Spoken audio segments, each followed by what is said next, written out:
Stacy, you need it on set in 2 minutes. Be right there, darling. Oh, hello. I'm A-list celebrity and talk show host superstar Stacy Dennison. You may know me from such things as Mix and Mingle Season 1 or Blurry Shopper and She Did It for the Money. That's not a thing. Oh, that's right, it was Supermarket Slaughter. That's not a thing either. It is a thing, it's on IMDb, look it up. Well, anyway, join us for Season 2 as we mix and mingle with some of the Bay Area's best bartenders, and I take you on a roller coaster of a good time as your resident and craft cocktail connoisseur. You mean you like to drink? Well, yes, obviously. Why else are we here? Bon, I cannot work like this. These are amateurs. Where are my red M&Ms? Red M&Ms? Anyone listening to me? Anyway, on with the show.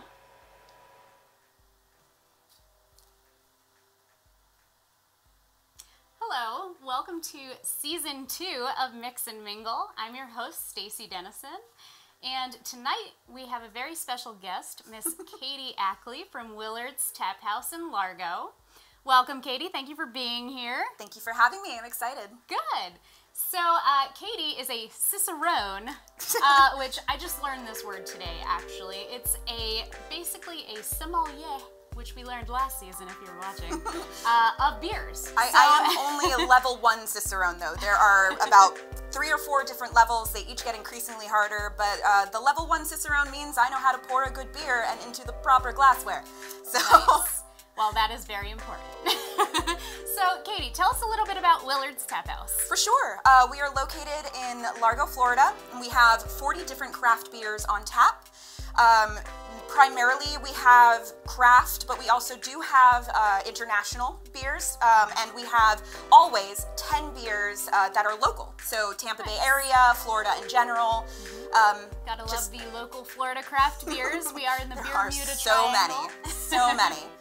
But yeah, I mean, good craft beers, we've got wine, we've got snacks, and just great people. I mean, we've been equated to Cheers on many an occasion, and it's just a fun place to go and grab a beer for sure. Nice. So, tonight we're going to be making beertails, which I'm very excited about because craft beer is one of my favorite things. Oh my God, same. You are in the right profession then, my friend.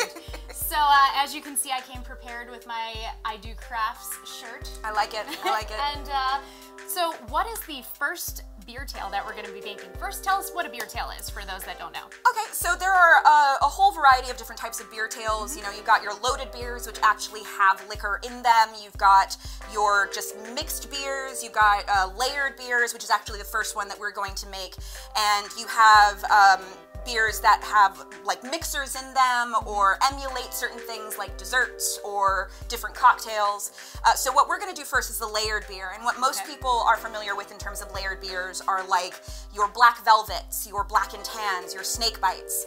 What I decided I wanted to do was a kind of spin on it where I'm going to be using a chocolate peanut butter stout, layered, or rather mixed together since they're not the right consistency to visibly layer, but mixed with a strawberry lambic. And hopefully when we get to the end of it, it'll taste either like Neapolitan ice cream or like a peanut butter and jelly sandwich, that sort of thing. Sounds so delicious. Let's give it a go. All right. So I'm going to be using the Terrapin Liquid Bliss as my chocolate peanut butter porter. One of my favorites. Delicious. And normally I like to use the Timmerman Strawberry Lambic when I'm doing this particular style of layered beer, but since we didn't have that, we have the Fruly Strawberry Lambic, which is a Belgian white brewed with fresh strawberries. So that is going to be our layer on top. Easy peasy, layered beers are 100% the easiest sort of beer tail you could possibly hope to make. Show this off here. Beautiful. Perfect pour. Thank you, thank you. Probably could have put a little bit more head in there, but it's not on draft. I mean, you're the expert, you're the cicerone. So I will not argue with you, so. Thank you. All right, awesome. So what is our second beer tail that we're making? So this one is going to be a little bit more complicated, and I have a little bit of a backstory for it. Okay. Most people might actually be familiar with the name of this one. It's the Michelada. So when I was living in El Paso, Texas for the first 11 years of my life, a michelada. You were drinking a lot of micheladas? All the time, every day. I did learn about them though when I was younger. And in El Paso, Texas, a michelada was super simple, just lime juice, salt on the rim of the glass, and a domestic beer, or just a light sort of beer. We often use Tecate, which my family still uses to this day. When I moved to Tucson, it was a very similar style, but they also incorporated tomato juice, hot sauce, and Worcestershire, which I loved as a fan of Bloody Marys. Yeah. Then in Florida, I realized the common michelada didn't incorporate tomato juice, but clamato. So today, what I was going to Gotta make... give it that seafood Florida flair. Oh yeah, 100%. What I'm going to make today is an accumulation of kind of little bits and pieces of those 3 different micheladas that I grew up with. So you came up with these recipes all on your own? Mostly, yeah. I mean, when you have so many different beers at your disposal, like I do at Willard's, 40, like I said before, it's difficult not to experiment, you know, see how things layer together and see, you know, what you can make taste a different way when you combine those 2 flavors. And, you know, growing up with a family who enjoyed, you know, kind of experimenting with certain types of cocktails and things as I got older, having something like the michelada as a base foundation to work with and then kind of throwing my own little flair into it was another fun way for me to experience and learn a little bit more about how taste profiles combine. Definitely. So I'm going to start off with this michelada with exactly what I said before, Tecate. So this is going to be our base foundation, and everything else that we add to it are going to be to flavor. So everything to taste, if you want a little bit more of one thing, a little bit more of another, it's all about what you prefer. So just like a Bloody Mary, basically. If you like it a little more spicy, add a little more hot sauce, you know. Some people call it like a Bloody Caesar when you kind of make a similar Bloody Mary style but with the beer as a base. Micheladas just have very specific types of ingredients. I'm going to throw a couple of dashes of Worcestershire in there. I don't even know if I pronounced that correctly. I never know. It's an impossible word to pronounce. I'm going to do our clamato for Florida. I'm also going to add our hot sauce. Normally I like to use either Cholula or like Crystal, but we have these little mini Tabascos, which I thought were adorable, and I had to use them. Cute. So a couple of dashes. Teeny tiny bottle. And last but not least, what I wanted to add to make it, like I was saying, kind of my own little personal flair, throwing some banana pepper juice in there. Spicy. And then you can give it a little bit of a mix, use a garnish of maybe banana peppers or some olives, some pickles, anything like that. That is some drink. I know. It is for the fan of the savory, 100%. I feel like it would be a good, like, hangover cure. Like a good hair of the dog. Not gonna say I've used it as a hangover cure once or twice, but I've definitely used it as a hangover cure once or twice. Lovely. It's like a beer Bloody Mary. My favorite. Bloody Caesar, you call it. Bloody Caesar, some people will call it, yeah, but a michelada is what we have finally created today. Excellent. Well, now that we have our drinks, which is the most important part, obviously, how about we step into the lounge for some mingling? I would love that. All right, let's go.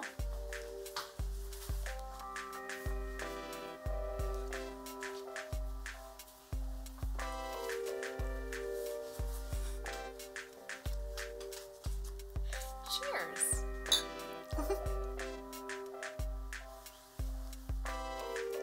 That is delicious.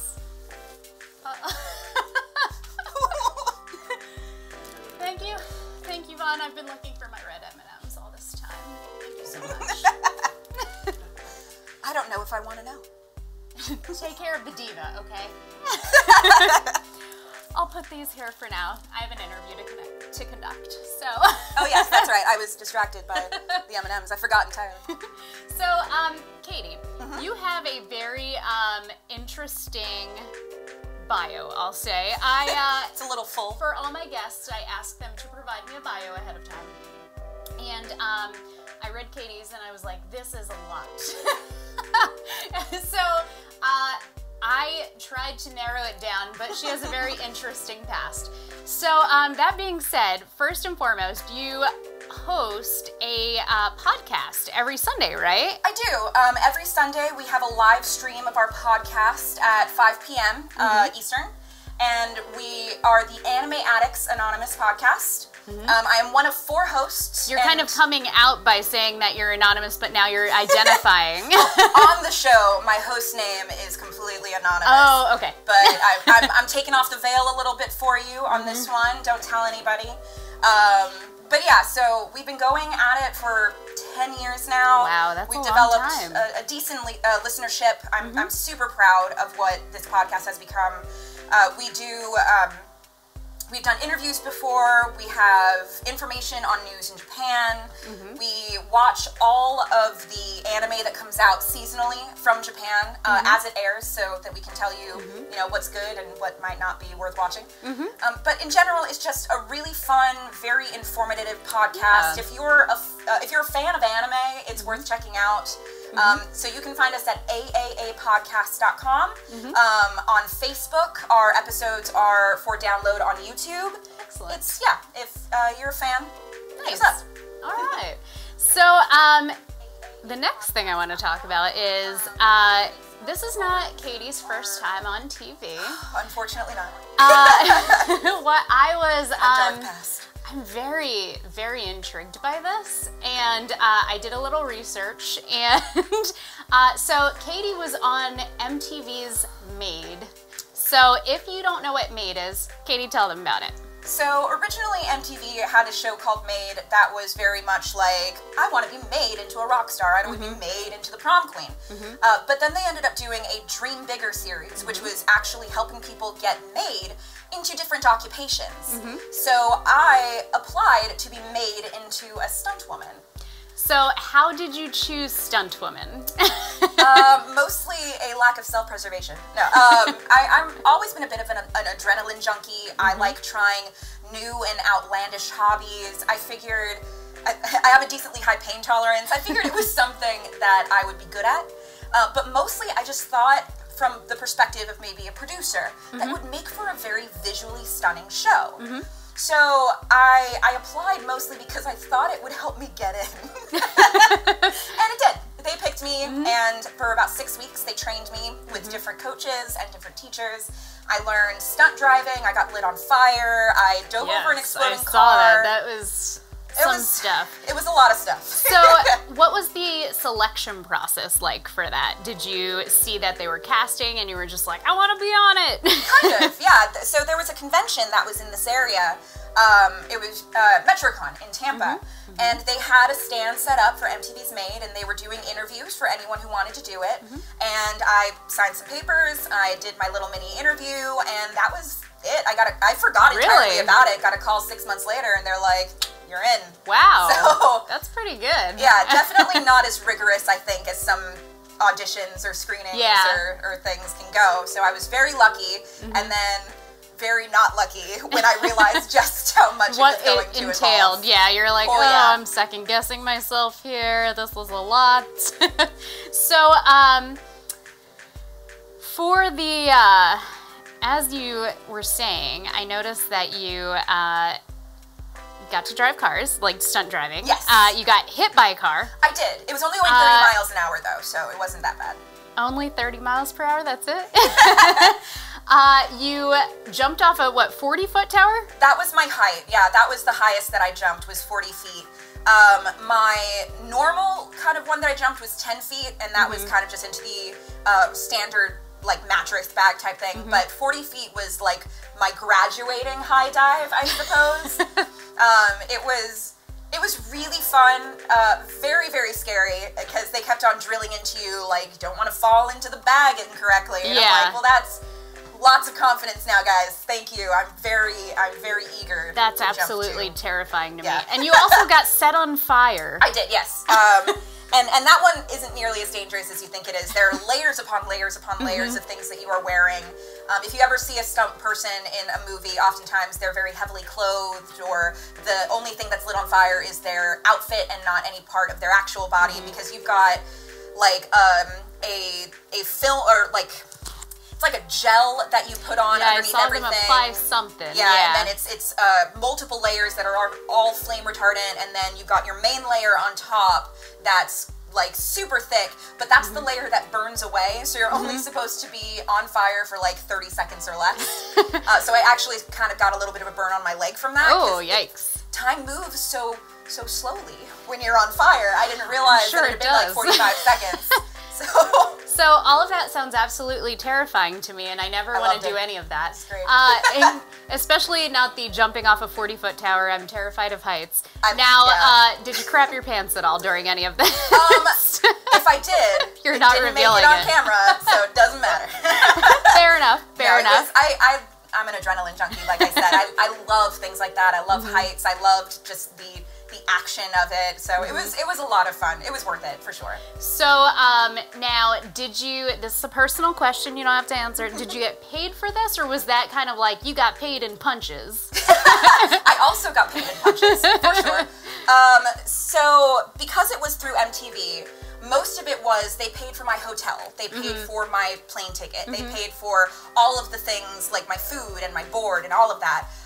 It wasn't until I ended up working at a Wild West stunt show in Tucson, which is where I learned about micheladas, that I ended up actually getting a job where I got paid for it. And that was a little bit more of, I did fight scene choreography, I got, thrown off of a roof, I got to be a part of an explosion, which was pretty fun, but most of what I did was production work, I learned how to make blanks for the guns, because Wild West. I learned how to do bullwhip, which was really fun as well.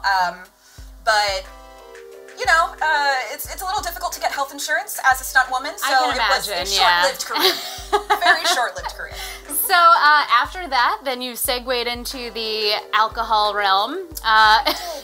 So you got a job at Total Wine, which is where you became a cicerone. I did. I was their cicerone. I was their Scotch expert, their spirit specialist in general, and their cicerone on staff. And I taught all of the beer and spirits classes. Very cool. So that was my favorite thing to do, really, because what is better than picking 13 of your favorite beers and teaching people about it and, helping people have a really good time, for lack of a better term. But yeah, it was a lot of fun, but booze makes people happy. I mean, you're not wrong. By the way, I forgot to mention, this is delicious. Yeah? Neapolitan, or? So, I'm having a hard time deciding. The strawberry is very prominent. Okay. And it's very strawberry jam-like. So, I would say it's leaning more toward the peanut butter jelly. Gotcha. But it's amazing. I'm so glad you like it. Okay, good. So, okay, very quickly, because we're running out of time, and like I said, I had so many questions for you. Another thing that I was like, whoa, what is this on your bio? You were an aerial acrobat?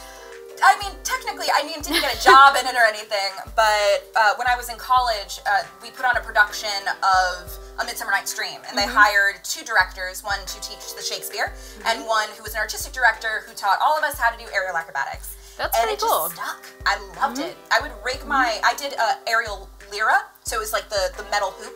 Okay. More than I would do the aerial silks, but I would rig my equipment in my neighbor's tree across my house. I'm sure they were standing by like, oh my gosh. They either thought I was going to die. Hopefully or you had health insurance then. Not yet. Not yet. But I mean, I had gone so long without it. Actually, that was a perk of Willard's. Oh, good. So finally, I feel like an adult. So, did you have a background in anything like that, like gymnastics, or again, it was just something you picked up? Something I picked up. I have a nasty habit of being a serial hobby dabbler, I think, if we had to call it anything. Well, that just proves, people, you can learn at any point in life It's true. to be an aerial acrobat. I was 19. Okay.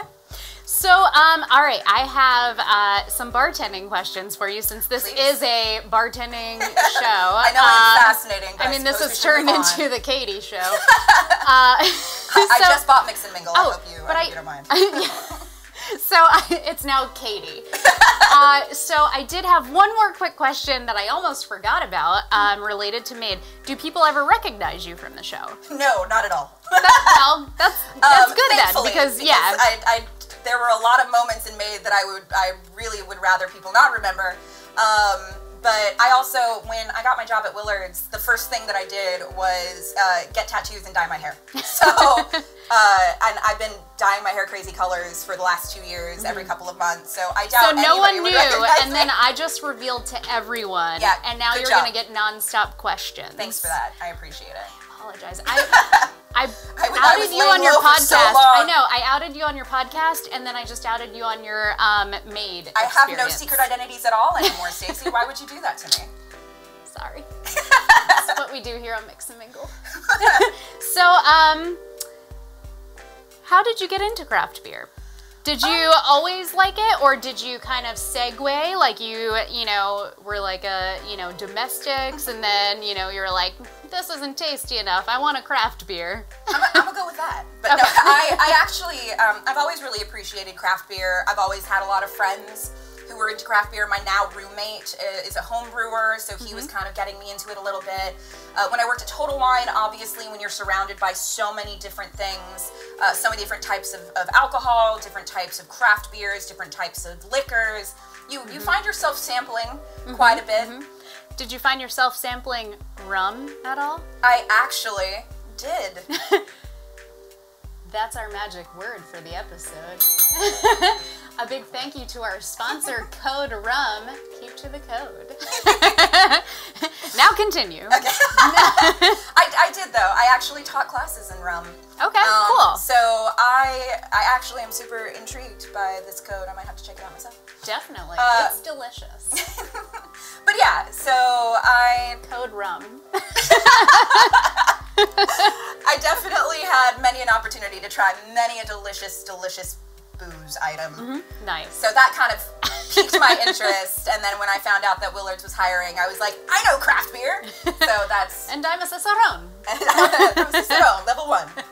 So, you brought up your roommate brewing their own beer. Have you ever tried home brewing? I kind of tried once. I watched him homebrew from a distance. Okay. I'm just not very good at anything that requires like It's a time lot of and like patience science and recipe. and math. I'm not a good scientist. Yeah. I'm not a good mathematician either. I was a music major in college. I can count to 4. I can Possibly I can 8 if relate. you start at 5. 5, 6, 7, 8. It was really bad. That was a bad joke. I'm Katie. so sorry. I'm just take a drink of that drink Take now. a drink of that. So, do you prefer draft, bottle, or canned beer? I prefer draft, just because it's always fresher. Yes. It's always got. So one of the things about beer is if any light can get to it while it's stored, it oxidizes and can oftentimes cause it to get skunky or dull and cardboardy, and it just doesn't taste as good. So cans and kegs are the best way to keep it from oxidizing and going bad. No matter how dark the bottle is, unless you've literally got a bottle painted black, you're going to get some oxidation happening. Oxidization? But regardless... It's one of those sciencey words. Science. But regardless, so whenever anything is on draft, not only is it kept constantly chilled in terms of when it's transported and brought into your personal keg room, there's no oxidation happening at all. And so it just will always taste fresher. It will always have a longer lasting life. It's just, it's better, I think, in my opinion. Yeah, I Cans enjoy a would be good second, though, 'cause no draft light. beer myself. I knew we would get along. So what is your go-to beer when you go out? Honestly, unless I'm going to a brewery or a very, prominent craft beer tap house, just anything different. Yeah. Because 9 times out of 10, no matter where you go, you're gonna get your standard domestics. You're gonna get maybe a Sam Adams seasonal. You're gonna get maybe, if you're really, lucky, like a Lagunitas or something. But if they have something that's just unique, like if they have something from Unibrow, which is a Canadian Belgian brewery, or good, if by the they, way. I love everything by them. Unibrow, if you want to be a sponsor, comment below. know where to Email find us at info@vpnfoundation.org. Thanks. But yeah, just anything unique, and I am all on board with that. So what's your go-to beer at home?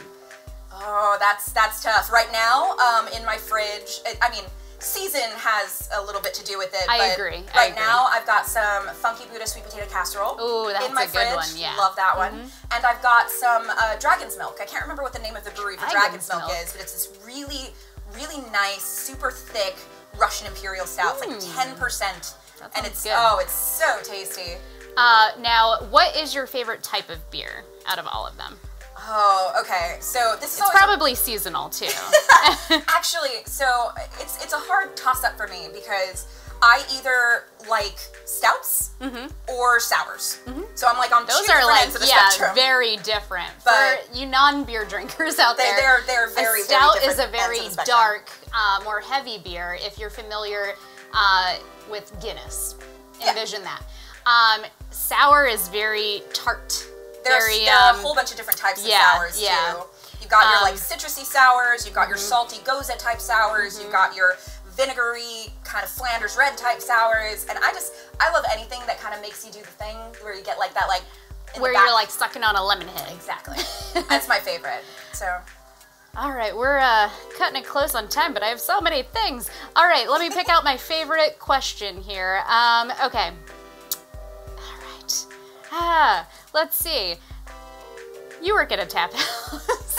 I had to adjust my glasses for this. You work at a tap house with 40 taps, Willard's. So what do you do when a guest comes in and they don't know what they want and they're like, I want to sample this.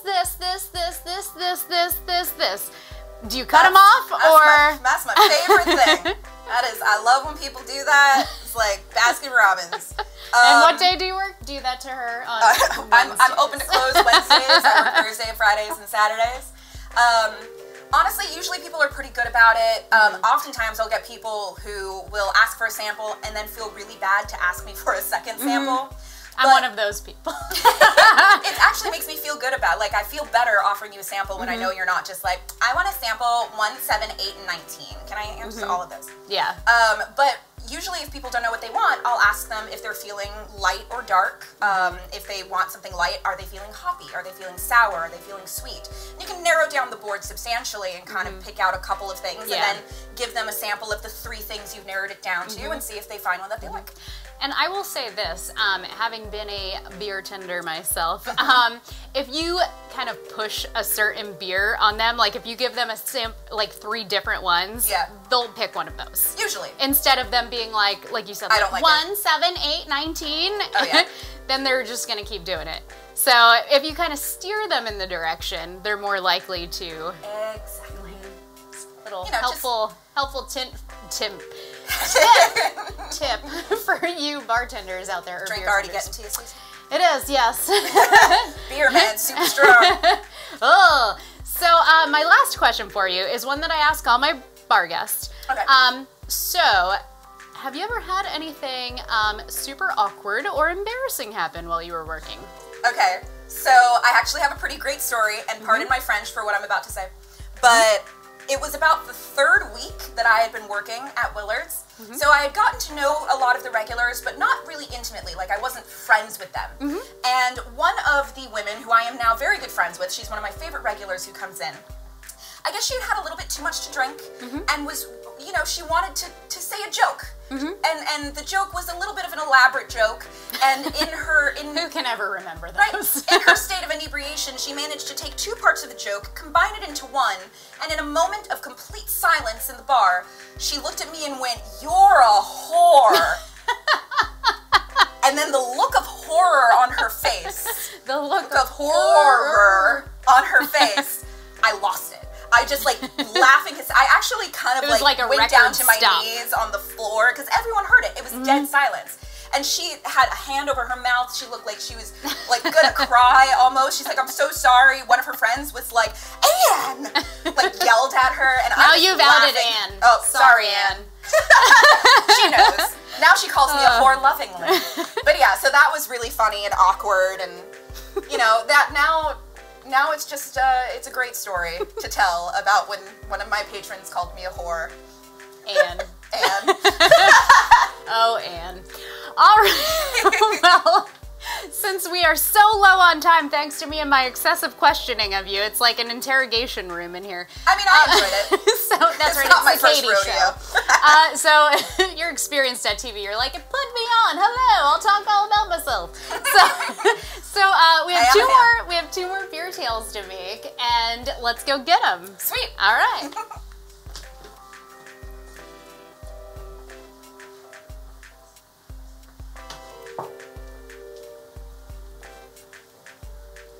Okay, so what is the next beer tail we're gonna do? So the next one is kind of the more classic, what people think of when they hear beer tail. So a beer tail or a loaded beer is basically a beer as a base with a shot of some kind of liquor in it. Okay. So oftentimes you would get a Blue Moon and you would put a shot of Grand Marnier in it to kind of balance out that whole like orange to orange. Or you would do a Corona with a lemon rum in it or something. Did you just say rum? I did say rum. Thank you once again to our sponsor, Code Rum. And I don't know if they have a lemon rum. I'm sorry, Code Rum. A regular rum will work in anything ever. I do know they have a delicious mango rum, though. Oh, and a key lime rum. Ooh, a key lime rum in a Corona, delicious. I bet that would be good. Or any sort of lime beer. But what I'm going to do today is a little bit of a spin on that. I'm going to basically make a gozerita. So a margarita kind of made with beer and some tequila. So I'm going to start, and I got myself a little shot of the Camarena tequila that I'm going to use as my base. I'm not going to do a full shot because that's just crazy talk, right? I don't know if y'all can see this, but this bottle is now empty. And then I'm going to do some triple sec as well. A full bottle, why not? I mean, they're basically an ounce each. Triple sec, yeah. And triple sec is like 30% alcohol, 60%. I never knew. Neither did I. We know now. So start drinking it straight. And as our base, I'm going to do the Sequench Session by Dogfish Head. And it's got lime juice, lime peel, black limes, and sea salt. So it's already got kind of your lime margarita feel sounds for very it. margarita-like. Exactly. My favorite sound. Just kind of mix all of that in together. And then I'm normally a fan of the less sweet, the better. But what I'm going to do for you, just in case you want to try some of it, is throw a little simple syrup in it. Okay. Just to give it a little hint of sweetness that you don't get from the triple sec. Okay. Because it might not be sweet enough for you. I don't know. We'll find out. But yeah, so a gozerita. And if it doesn't give any sort of head or any sort of foam at the top, don't worry about it. If it doesn't taste good, then, add more tequila. Oh well. If it doesn't taste good, just add more tequila. That's my motto. All right. So there we go. And yeah, with all of that liquor in it, it's not going to give you too much head or foam. You could it probably, kind of weighs it down. I'm taking a sip of this. I'm actually eager to see what you think. Watch your face, ladies and gents. Interesting. It tastes like a margarita. Perfect. Yeah, that was what I was going for. It's good. Could you do a salted rim on this too? Probably, yeah. I would probably do like a. Yeah, I would probably do like a Himalayan pink sea salt rim. Okay. That's getting a little fancy, but. we're a classy joint with maybe a lime for garnish. Or it's delicious. Because this has black limes and sea salt. Create the rim made out of that. I don't know what black limes are, but I delicious. don't know what black limes are either. So, all right, so we have one more drink to make, and this one, Katie tells me she's unsure of. Not unsure, just not as confident. So this is the kind of a test. Like we're throwing Katie in the fire, even though she got set on fire at one point in time. Exactly. So we're throwing it, is what she's saying. We're throwing her in the fire with making this drink that she's never made before. Exactly. So I'm anxious to see how it comes out. So one of my favorite things to do, and I kind of mentioned it before, is I enjoy creating different beer tails that emulate certain things, like desserts. I once made a tiramisu I once made a Bananas Foster kind of beer tail, or making a beer tail that emulates a cocktail specifically. So like making a Sazerac beer tail with an absinthe flavored cider. What I have never tried to make before is a chocolate old-fashioned beer tail. So that is what we are going to try to make, and I'm going to make one for both of us so that we can try them both, and you guys can bear witness to my success or my failure. All right, So, let's do it. let's do it. So I'm starting as my base. I'm starting with the Kentucky Bourbon Barrel Ale. So this is what's going to emulate. We'll put it here to. Perfect. There So we go. the Kentucky Bourbon Barrel Ale is what's going to emulate that oakiness that you get from the bourbon in an old fashioned. So I'm going to throw a little bit into each of our glasses. Okay. Give it a little bit extra because the flavor of the oak aging is going to be more subtle than every other flavor. Okay. For that chocolatey deliciousness, my favorite chocolate stout, which is Sam Smith's Organic Chocolate Stout. Organic chocolate stout. And it literally tastes like Tootsie Rolls. So I'm going to put not as much in there, probably, I would say that's 2 to 1 that we've done so far. Okay. Because the chocolate flavor is a noticeable flavor. Now, can our viewers buy these beers at Willard's or Total Wine or, you know? So some of these beers we do have on, or have had on draft, but Okay. I actually bought all of this at Total Wine. Oh, okay. So yes, you can get everything that you see before you at Total, or usually can anyway, sometimes they might be out. Okay. And then for our last one, to give you a little hint of that citrus that you get from like the orange peel and the orange in an old fashioned, I chose the Lost Coast Tangerine Wheat. Okay. And I'm going to do a substantial splash of that one because it is the lighter profiled. So this is, flavor. if you're familiar with an old-fashioned cocktail, this is kind of replacing the muddled orange. Exactly. Muddled orange and sweetness. You're getting more of a sweetness from the chocolate than you are from the orange, and then, you know, because where Are you looking there for they your are. They're cherries? nourishing the cherries. Because this was the only thing I decided to bring an actual garnish for. Oh, No, they've got they're stems. easy to pick out. Bloop. Just drop it right in there. That stem came off. No. There we go. Perfect. You can't even see them, but you know that they're there. That's what They matters. just sank to the bottom. So So these are our chocolate old-fashioned beer tails. So now is the time to try is it them. weird that this is the most nervous I've been this entire time? If this tastes like crap, then I'm just throwing the glass and leaving. I'm diva Put it now. down, walk out, So- I'll do the closer, it's fine, I don't know what I'm saying. All but right, cheers.